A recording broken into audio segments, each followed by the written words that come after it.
السلام علیکم ورحمۃ اللہ وبرکاتہ۔ الحمدللہ رب العالمین والعاقبۃ للمتقین والصلاة والسلام علی سید المرسلین وعلی آلہ واصحابہ اجمعین، اما بعد۔ خواتین و حضرات، ریاض الصالحین کا دوسرا جلد آپ کی خدمت میں پیش ہو رہا ہے۔ آج جو باب ہے وہ یہ کہ لوگ موسم کو، بیماریوں کو برا بھلا کہتے ہیں۔ شریعت نے اس سے منع کیا ہے کہ کسی بھی چیز جو اللہ کی طرف سے ہے اس کو برا بھلا نہیں کہنا چاہیے۔ تو سب سے پہلے ہے کہ لوگ کبھی بخار میں شدت ہوتی ہے، تکلیف ہوتی ہے تو بخار یا کوئی بھی بیماری کو برا بھلا کہتے ہیں۔ اس میں ایک روایت ہے حضرت جابر رضی اللہ تعالیٰ عنہ سے، وہ کہتے ہیں کہ ان رسول اللہ صلی اللہ علیہ وسلم دخل علی ام الثائب، کہ ایک صحابی تھے ام الثائب یا ام مسیب، وہاں آپ تشریف لائے تو آپ صلی اللہ علیہ وسلم نے ان سے پوچھا کہ تمہیں کیا ہوا ہے؟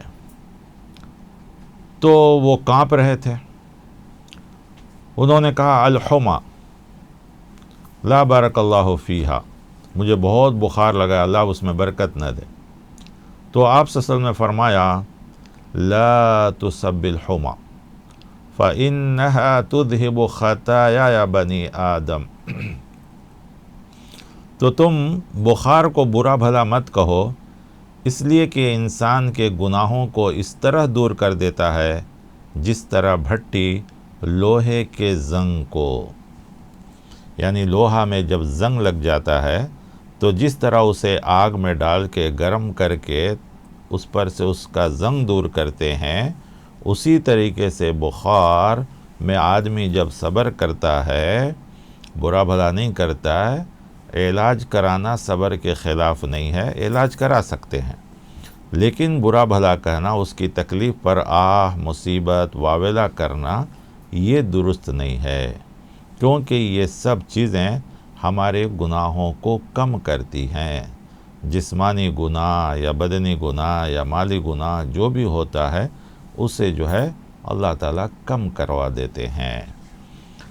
تو معلوم یہ ہوا کہ بخار یا جو بھی بیماری ہوتی ہے، جو پھیلنے والی بیماری ہے، اس کا علاج تو کرانا ہے، دوا کرنا ہے، اس میں کوئی حرج نہیں، شریعت منع نہیں کرتا، اس لیے کہ دوسری جگہ حدیث ہے لکل داء دواء، ہر بیماری کا دوا اللہ نے بنایا ہے، تو دوا کرنا، علاج کرنا غلط نہیں ہے، لیکن اس بیماری کو برا بھلا نہیں کہنا چاہیے۔ اسی طرح بہت سے لوگ جب تیز ہوا چلتی ہے تو اس کو برا بھلا کہتے ہیں، یہ آندھی آ کو یہ ہو گیا۔ آندھی آئی ٹھیک ہے، لیکن اس کی وجہ سے کوئی نقصان ہوا تو اس کی وجہ سے آندھی کو برا بھلا نہیں کہنا ہے، بلکہ یہ آندھی آئے تو ہمیں اس کے خیر کو سوال کرنا ہے اور اس میں جو شر ہے اس سے پناہ مانگنے کی دعا کرنی چاہیے۔ جیسا کہ ابو المنذر ابی بن کعب ایک صحابی ہیں، وہ کہتے ہیں کہ رسول اللہ صلی اللہ علیہ وسلم نے فرمایا لا تسب الريح، تم ہوا، آندھی، طوفان کو برا بھلا نہ کہو۔ فَإِذَا رَأَيْتُم مَّا تَكْرَهُونَ، جب تم دیکھو جو تمہیں پسند نہیں ہے، فَقُولُوا، تو کہو اللہم اِنَّا نَسْأَلُكَ مِنْ خَيْرِ هَذَا الرِّيحِ وَخَيْرِ مَا فِيهَا وَخَيْرِ مَا أُمِرَتْ بِهِ، کہ اللہ اس ہوا میں جو بھلائی ہے، یا اس بھلائی کا جو اس میں ہے، یا اس بھلائی کا جس کا اسے حکم دیا گیا ہے، ہم آپ سے سوال کرتے ہیں، کیونکہ ہوا بھی بہت سی خراب چیزوں کو دوسری جگہ لے جاتی ہے، دور کر دیتی ہے، اور یہ ہوا بھی کبھی کبھی انسان کے لیے ضروری بھی ہوتی ہے۔ تو کہا گیا کہ اس میں جو بھلائی ہے اس کی دعا کرو، وَنَعُوذُ بِكَ مِنْ شَرِّ هَذَا الرِّيحِ، اے اللہ اس میں اگر کوئی نقصان ہے، کوئی تکلیف ہے، کوئی پریشانی ہے، کوئی مصیبت ہے، تو اے اللہ اس کے شر سے ہم آپ کے ذریعے پناہ مانگتے ہیں۔ تو معلوم یہ ہوا کہ ہمیں طوفان، ہوا، بارش، اسی طرح بارش بھی اگر بہت زیادہ ہوتی ہے یا دھوپ بہت زیادہ ہوتی ہے تو لوگ پریشان اور الٹا سیدھا اللہ کیا ایسا بارش برسا دیا، یہ ہو گیا وہ ہو گیا. نہیں، بعض لوگ بارش ہوتی ہے تو اس کا اندازہ لگاتے ہیں کہ اس کی وجہ سے ہوئی، اس کی وجہ سے ہوئی. یہ بھی غلط ہے. آپ صلی اللہ علیہ وسلم کے صحابہ کرام آپ کے ساتھ سفر میں تھے اور رات میں اچانک بارش ہوئی تو صبح میں بہت سے صحابہ میں سے کچھ کہنے لگے کہ فلاں ستارہ فلاں جگہ گیا ہے جس کی وجہ سے بارش ہونے لگی. آپ صلی اللہ علیہ وسلم نے جب ان چیز کو سنا تو کہا اصبح من عبادی مؤمن بی و کافر. کچھ لوگوں نے صبح اس حالت میں کی کہ وہ مومن تھے اور کچھ لوگ کافر تھے. فاما من قال، تو جس نے کہا مطرنا بفضل اللہ و رحمتہ، کہ بارش اللہ کے فضل اور اس کی رحمت سے ہوئی ہے، فذلک مومن، تو یہ مومن ہے. اور جس نے کہا کہ فلاں ستارہ فلاں جگہ گئی ہے جس کی وجہ سے یہ بارش ہوئی ہے، تو وہ لوگ کافر ہو گئے، کفر کا ارتکاب کر لیا. مطلب اللہ کے علاوہ کسی دوسری چیز کو اس کو ذریعہ سمجھا، کیونکہ بارش بھی صرف اور صرف اللہ کے حکم سے آتی ہے. کتنی ہوتی ہے، کب ہوتی ہے، یہ سب اللہ کے حکم سے ہے. 1000 فور کاسٹ والے کہہ دیں، وہ بھی کیا کہتے ہیں، خیال کیا جاتا ہے، امید کیا جاتا ہے، بھوشوانی کے طور پر وہ کہتے ہیں. کبھی وہ لوگ دعویٰ نہیں کرتے ہیں کہ ہاں اس وقت اتنی بارش ہوگی، ہرگز نہیں کرتے ہیں. اور دیکھیے ابھی اسی ہفتے کی بات ہے، ہم نے دیکھا کہ ایک ایریے میں زبردست بارش، دوسرے ایریے میں ایک قطرہ بھی بارش نہیں. تو یہ سب اللہ تعالیٰ کی طرف سے ہے.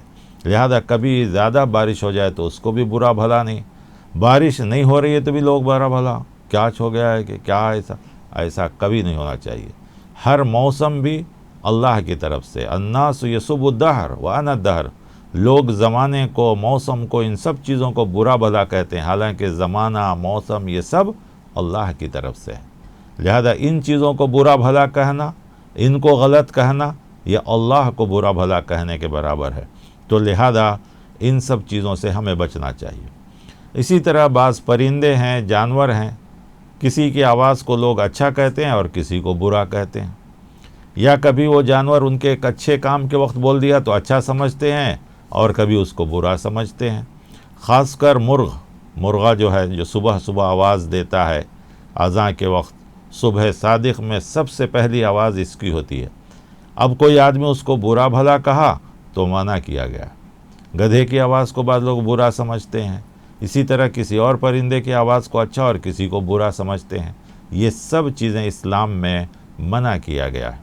کہا گیا کہ نہیں، جتنی بھی دنیا میں چیزیں ہیں سب اللہ کو یاد کرتی ہیں. یہاں تک کہ جو بجلی چمکتی ہے، جس کو کڑک ٹھنڈر ہم کہتے ہیں، یہ بھی اللہ کے حکم سے ہوتا ہے. یسبح الرعد والملائکۃ من خیفتہ، وہ بھی اللہ کے ڈر سے، اللہ کے خوف سے چمکتے ہیں یہ سب. تو ان سب چیزوں کو بھی برا بھلا نہیں کہنا چاہیے، غلط نہیں کہنا چاہیے، ورنہ یہ بھی سب ایمان کے خلاف باتیں ہیں. اور بعض چیزیں تو ایسی ہیں جو انسان کو کفر تک پہنچا دیتی ہیں. لہذا ان سب چیزوں سے بچنا چاہیے.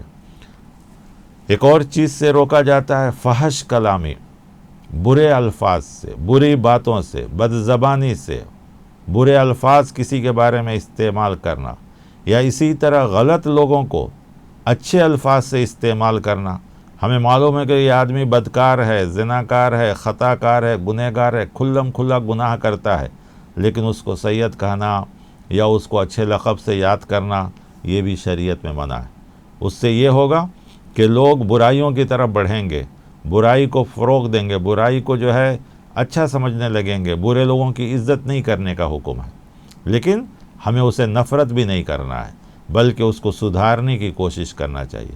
تو بہرکیف اس باب میں امام نووی رحمۃ اللہ علیہ نے چھوٹی چھوٹے باب، چھوٹی چھوٹی احادیث، مختصر احادیث لا کر ان سب چیزوں کو، جو آدمی انجانے میں اس کو اس کا خیال نہیں رہتا ہے، وہ سوچتا ہے کہ نہیں میں جو کہہ رہا ہوں صحیح ہے، حالانکہ یہ چیز غلط ہے. جیسے بیماری کو برا بھلا کہنا، موسم کو برا بھلا کہنا، بارش کو برا بھلا کہنا، یا کسی انسان کو، برے انسان کو اچھا کہنا، تعریف کرنا، یا اچھے انسان کو برا بھلا کہنا، یا بد کلامی، بدتمیزی کرنا، تو ان سب چیزوں سے بچنے کے لیے بھی امام بخاری رحمۃ اللہ علیہ اس باب میں ایک ایک حدیثوں کو لائے ہیں۔ تو ہمیں چاہیے کہ ان سب چیزوں سے بھی ہمیں اور آپ کو بچنا چاہیے، کیونکہ کبھی کبھی یہ چیزیں ہمارے ایمان کو ضائع کر دیتی ہیں۔ خاص کر آندھی، بارش، رزق کے بارے میں یہ کہنا کہ یہ فلاں کی وجہ سے ملا ہے، یا فلاں وجہ سے ملا، یا فلاں کی وجہ سے ہوا ہے، تو یہ سب غلط ہے، یہ سب اللہ کی طرف سے ہے۔ بیماری ہو، بارش ہو، ہوا ہو، طوفان ہو، آندھی ہو، صحت ہو، رزق ہو، یہ سب اللہ کی طرف سے ہے۔ اللہ کے علاوہ کوئی ان چیزوں کا مالک نہیں ہے، لہذا ان سب چیزوں کا مالک اللہ سے مانگنا چاہیے۔ آندھی طوفان آئے تو پیارے نبی صلی اللہ علیہ وسلم مسجد کا رخ کرتے تھے، اللہ کی طرف دوڑتے تھے، اللہ کو یاد کرتے تھے، اور یہی دعا کرتے ہوں گے جو ہمیں بتلایا گیا کہ اللہ اس میں جو خیر ہے وہ عطا فرما، جو شر ہے اسے محفوظ فرما۔ اسی طریقے سے آدمی جب بات چیت کرتا ہے تو اس میں بھی اپنے آپ کو کچھ ایسا طریقہ اختیار کرتا ہے جس سے انسان کے اندر گھمنڈ، غرور، تکبر، بناوٹ، تصنع پیدا ہوتا ہے، تو کہا گیا اس سے بھی انسان کو بچنا چاہیے۔ یا آدمی کسی مجلس میں بیٹھتا ہے تو ایسے طریقے سے بیٹھتا ہے جو اخلاق کے خلاف ہیں۔ مجلس میں بیٹھنے کے بھی آداب ہیں کہ آدمی ادب سے بیٹھے، پیر پر پیر رکھ کر، دوسروں کے سامنے پیر رکھ کر، اس طریقے سے بھی بیٹھنے سے منع کیا گیا۔ تو کہا گیا ہے کہ آدمی کو چاہیے کہ مجلس میں بیٹھے تو بات چیت کے وقت غرور، تکبر، گھمنڈ، فخر کا اظہار نہ کرے، یا اپنے کسی بھی عادت سے ان سب چیزوں کا بھی اظہار نہ کرے، ظاہر نہ کرے، بلکہ آدمی کے اندر نرمی، مہربانی، اخلاق، ان سب چیزوں کا اظہار کرنا چاہیے۔ کبھی کبھی لوگ خود اپنے آپ کو بھی برا بھلا کہنا شروع کر دیتے ہیں کہ میرا نفس ایسا ہو گیا ہے، میرا دماغ ایسا ہو گیا ہے، میری سوچ ایسی ہو گئی ہے، میرا نفس مجھے بہت ملامت کر رہا ہے یا برائی کی طرف لے جا رہا ہے۔ کبھی ایسا نہیں کرنا چاہیے۔ اگر انسان کو محسوس ہو کہ اس کا نفس اس کو برائی کی طرف لے جا رہا ہے تو چاہیے کہ دعا کرے کہ اے اللہ میرے نفس کے شر سے مجھے محفوظ فرما۔ پیارے نبی صلی اللہ علیہ وسلم دعا کرتے تھے جس کے الفاظ یہ ہیں وَلَا تَكِلْنِي إِلَىٰ نَفْسِي طَرْفَةَ عَيْنٍ، کہ اللہ پلک جھپکنے تک مجھے میرے نفس کے حوالے نہ کر۔ اور یوسف علیہ السلام نے بھی یہی دعا کی تھی وَمَا أُبَرِّئُ نَفْسِي إِنَّ النَّفْسَ لَأَمَّارَةٌ بِالسُّوءِ، کہ میرے نفس کا کام ہی ہے برائی کی طرف لے جانا، اے اللہ مجھے میرے نفس کی برائی سے محفوظ فرما۔ تو آدمی نفس کو برا بھلا کہنے کے بجائے یہ کہنا کہ میرا نفس برا ہو گیا، میرا نفس خبیث ہو گیا، میرا نفس یہ ہو گیا ہے، اس سے اچھا ہے کہ نفس کو یہ برائی سے بچنے کی دعا کرنا چاہیے۔ وَأَعُوذُ بِكَ مِن شَرِّ نَفْسِي، کہ اللہ میرے نفس کے شر سے مجھے محفوظ فرما، اور اپنے آپ کو اللہ کے حوالے کرنے کی کوشش کرنا چاہیے۔ کوئی چیز اچھی ہے تو اس کا برا نام رکھنا، اور کوئی چیز برا ہے تو اس کا اچھا نام رکھنا بھی شریعت میں منع ہے۔ خواہ وہ انسان ہو یا کوئی بھی چیز ہو، جانور ہو یا لین دین کی چیزیں ہو، پھل فروٹ ہوں، گاڑیاں ہوں، ان سب کے اچھے نام رکھنا تو درست ہے، لیکن اس میں کوئی بری چیز اور اس کا اچھا نام رکھنا، یا اچھی چیز اور اس کا برا نام رکھنا، وہ جو ہے منع کیا گیا۔ جیسے کچھ لوگ اس زمانے میں انگور سے شراب نکالتے تھے، لیکن لوگوں نے اس کا نام کرم رکھا۔ آپ صلی اللہ علیہ وسلم نے منع کیا، کہا لا تسموا العنب الکرم فإن الکرم المسلم، اس لیے کہ کرم کرنا، بھلائی کرنا، نیکی کرنا، بزرگی اختیار کرنا، یہ سب ایمان والوں کا کام ہے، جبکہ ایک پھل میں یہ سب چیزیں نہیں ہو سکتی، لہذا تم انگور کو کرم نہ کہو، انگور کو انگور ہی کہو، یعنی عنب ہی کہو، ان کو تم اچھے ناموں سے یاد نہ کرو۔ تو معلوم یہ ہوا کہ بعض لوگ جانوروں کے عجیب عجیب نام رکھتے ہیں، بلیوں کے، کتوں کے، گھوڑوں کے، تو ان کے لائق کا جو نام ہے وہی رکھ سکتے ہیں۔ ان کے نام اچھے انسانوں کے نام پر رکھنا یہ غلط بات ہے، نہیں رکھنا چاہیے۔ تو جانور کو پیار سے نام رکھتے ہیں، ٹھیک ہے، لیکن وہ نام نہ رکھیں جو کسی اچھے نام آدمی کا نام ہو، یہ ہرگز جو ہے نہیں رکھنا چاہیے۔ اس سے بھی شریعت نے منع کیا ہے، اور شریعت اس سے باز رہنے کے لیے کہا جاتا ہے۔ اگر کوئی آدمی ایسا کرے تو کیا ہو؟ تو کہا گیا کہ یہ شریعت کے خلاف منہی عنہ جو باب کا نام ہے، وہ کام جس سے ہمیں روکا گیا ہے، تو یہ بھی ایک ایسا کام ہے جس سے ہم کو روکا گیا ہے۔ اب کوئی کہیں گے اس میں کیا فرق پڑتا ہے؟ تو سوال یہ ہے کہ اگر کسی کتے کا نام جو آدمی ایسا کہتا ہے کہ اس سے کیا فرق پڑتا ہے تو اس کا نام رکھ دیجئے، پھر دیکھیے کہ اس کو فرق پڑتا ہے نہیں فرق پڑتا ہے۔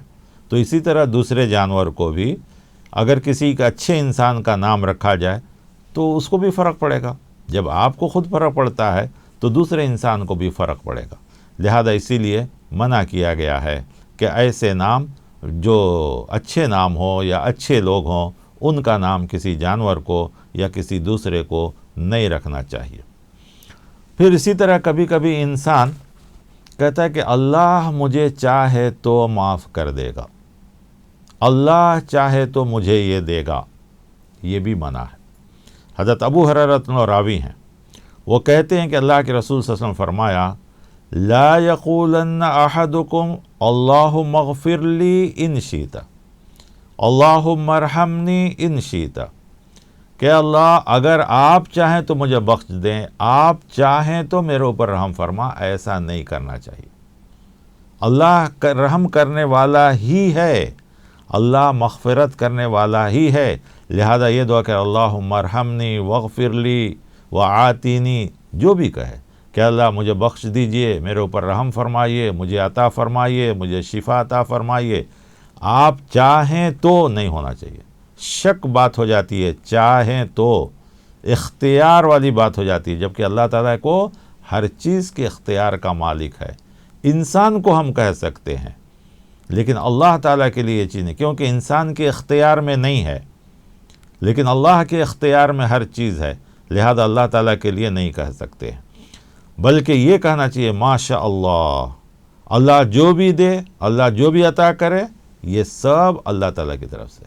لیکن کچھ لوگ جو ہے اللہ تعالیٰ کے بجائے کہتے ہیں کہ آپ دیں یا اللہ تعالیٰ دے، آپ عطا کریں یا فلاں صاحب، اللہ تعالیٰ چاہے تو یا فلاں چاہے تو، یہ بھی شرک میں داخل ہے۔ ماشاء اللہ و ما شئت، کہ اللہ چاہے یا انسان چاہے، تو یہ تو شرک ہو جائے گا۔ صرف اللہ ہی کا نام لینا ہے، اللہ ہی کے ذریعے ہم ہر چیز اللہ تعالیٰ سے مانگنا ہے۔ جیسے کہ ایک اور حدیث جو متفق علیہ ہے، اس میں کہا گیا آپ صلی اللہ علیہ وسلم فرمایا وَلَا يَقُولَنَّ اللَّهُمَّ إِن شِئْتَ فَآتِنِي، کہ اللہ اگر آپ چاہیں تو مجھے عطا فرمائے، تو آپ نے فرمایا فَإِنَّهُ لَا مُسْتَكْرِهَ لَهُ، اس لیے کہ اسے کوئی مجبور کرنے والا نہیں، اللہ کو کوئی مجبور نہیں کر سکتا ہے، اللہ تعالیٰ کو مجبور کرنے والا کوئی بھی نہیں ہے، لہذا اللہ کے لیے یہ چیز نہیں استعمال کرنا چاہیے۔ یہ چند چیزیں ہیں جس میں ہمیں منع کیا گیا ہے کہ اللہ کے علاوہ کسی دوسرے کو شامل نہ کیا جائے، کیونکہ یہ سب چیزیں صرف اور صرف اللہ کی طرف سے ہیں۔ اللہ تعالی ہمیں اگرچہ کہ یہ چھوٹی چھوٹی باتیں ہیں، لیکن کبھی کبھی یہ ہمارے ایمان کو خراب کر دینے والی ہیں، کفر تک بھی لے جانے والی ہیں، شرک تک بھی لے جانے والی ہیں۔ اس لیے امام نووی رحمۃ اللہ علیہ نے ان سب باتوں کو ایک ہی باب کہ الامور منہی عنہا، وہ کام جسے کرنے سے منع کیا گیا ہے، پسند نہیں کیا گیا ہے، ایسے کاموں کا الگ الگ باب میں ایک ایک دو دو حدیثوں میں آپ نے ذکر کیا ہے۔ اللہ تعالی ہم سب کو ان سب چیزوں سے بچنے کی توفیق عطا فرمائے۔ ہر چیز کا مالک اللہ کو، ہر نفع نقصان کا مالک اللہ کو، ہر نعمت اللہ کی طرف سے ہے، یا جو چیزیں بھی آتی ہیں سب اللہ کی طرف سے ہیں۔ اللہ تعالیٰ اس میں خیر ہے تو خیر عطا فرمائے، شر ہے تو اس شر سے ہمیں محفوظ فرمائے، اور اگر کوئی تکلیف اور مصیبت ہو رہی ہے تو اس پر اللہ تعالیٰ ہم سب کو صبر کرنے کی توفیق عطا فرمائے۔ آمین۔ وصلی اللہ علی النبی، والسلام علیکم ورحمۃ اللہ وبرکاتہ۔